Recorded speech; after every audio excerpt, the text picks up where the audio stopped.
Use what you learned in the exploration phase to map out specifics. How often do you intend on posting content? How much info will you divulge?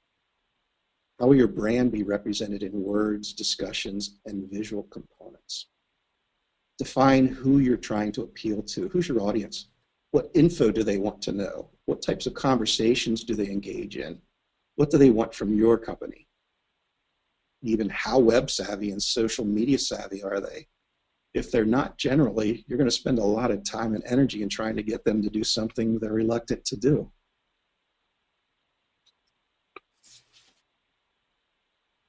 Within your organization, this is so important to identify your core social media team and that team's role.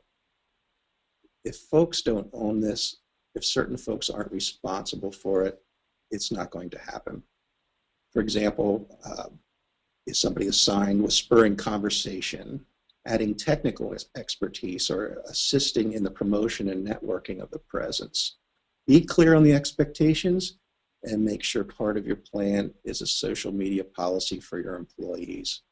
If you're encouraging your employees to be part of this, yet your social media policy or employee manual says we don't want you on Facebook during the day, there's a disconnect. You kind of have to look at it from that aspect as well. Lastly, you need to determine the framework for how social media integrates with all other brand communications. If you remember the graph that I showed you earlier where social media is not just one cog on that whole operation, it really is part of everything that you do and say. So you kind of have to map out while you develop this plan how it works with all of the other components. The verbal and visual content in social media outlets should be consistent with all other communications to help fuel integration. The conversations that you're putting out there shouldn't sound any different on social media as it does on a brochure, your sales pitches, or your daily conversations with prospects. Here's an example of one of our clients' websites, the Pennsylvania Insurance Fraud Prevention Authority. Over the past 2 years, we've changed Pennsylvanians' minds about what insurance fraud is, the severity of it, and educated them on what the penalties are for committing it.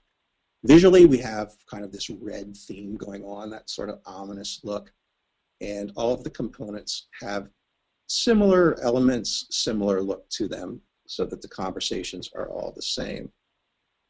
Our client has recently engaged in social media, and we are looking at ways to integrate what he's done already with what we've done already. This is a little bit unusual situation where earlier in the year he ventured out and said he wanted to try it out, take it for a test drive, and in the past few weeks we've actually put together a social media plan for him and some recommendations.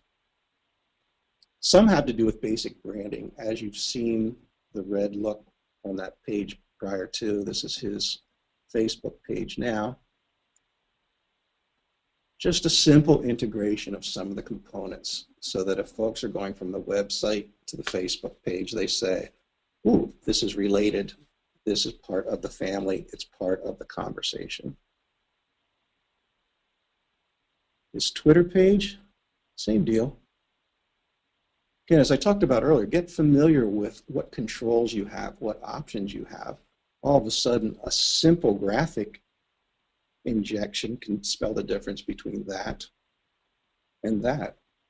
Content-wise, we've also helped guide him to some topics that just because it's insurance fraud doesn't mean every entry is insurance fraud, insurance fraud, insurance fraud. One of the things that we found out through research is that folks really don't want to hear about it. Little feather in our cap that our TV spots and our public campaign has gotten folks' attention to the point where it's educated them. However, when they finish seeing those spots and the stories they tell, they already know enough, we think, to start formulating some very solid opinions and some solid knowledge base about insurance fraud. So as we try to get them to these social media outlets, it's really tough because they don't want to talk about it. And right now, both of these, the Twitter and the Facebook, tend to be more insider bulking. Third step in developing an effective social media strategy is once you've done the observe and learn, you have your plan, enter confidently and engage. And I'm going to throw out a few social media rules of thumb that you can go through and execute confidently when you get to this stage. Be authentic. This is a little controversial statement on our end from being a communications firm. There are many who will author and execute your social media platforms and your presence on them. We do not. We believe that our client's brand voice has to come directly from those who are the brand voice. We give recommendations on topics, on direction, on strategy, but we believe that you do need to be authentic. In fact, there are many instances where when it's uncovered that the voice isn't genuine, there can be backlash. Don't talk out of school. These are incredibly quick mediums. You can type something, post it. It can be out there in the world rather quickly. You want to make sure that you're not giving away. Let's say you just signed a deal this morning, but it's not been officially announced. Don't do it. Don't do it. Don't do it. Be responsive. These are rapid fire mediums. They're opportunities to engage quickly with your customers. Here's an award show, advertising and communications award show that has a Facebook presence, and people can check in and say, well, when did the judging take place, and all those sorts of things. This one individual, I assume an entrant, said, when will we hear the results for this year's competition? And that was posted on May 14th. As of the week following that, there was no response. You're kind of losing the whole purpose of social media if you're not monitoring it regularly.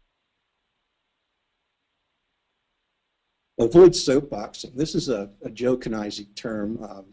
Soapboxing to me is when somebody's just standing on a soapbox and repeating and repeating and repeating. There's no engagement. There's no dialogue. Remember we talked earlier, social media, isn't it supposed to be social? This is more anti-social media when you do things like this. This happens to be a university's listing of cultural events, so there's a certain understanding, but I'm sure you all have seen on various social media platforms that folks do this in the regular day life too, where they just kind of talk, nobody's listening, nobody cares. And if you see that happening, you really need to retool and reevaluate what you're doing there. Another one, I usually get a few smiles when I put this one up. Don't be that link person that all you do is put out links. I read this article, connect to this article. You know, somebody learns the tiny URL and all of a sudden is listing all these wonderful things that perhaps you or I have already read, and it's kind of a bore.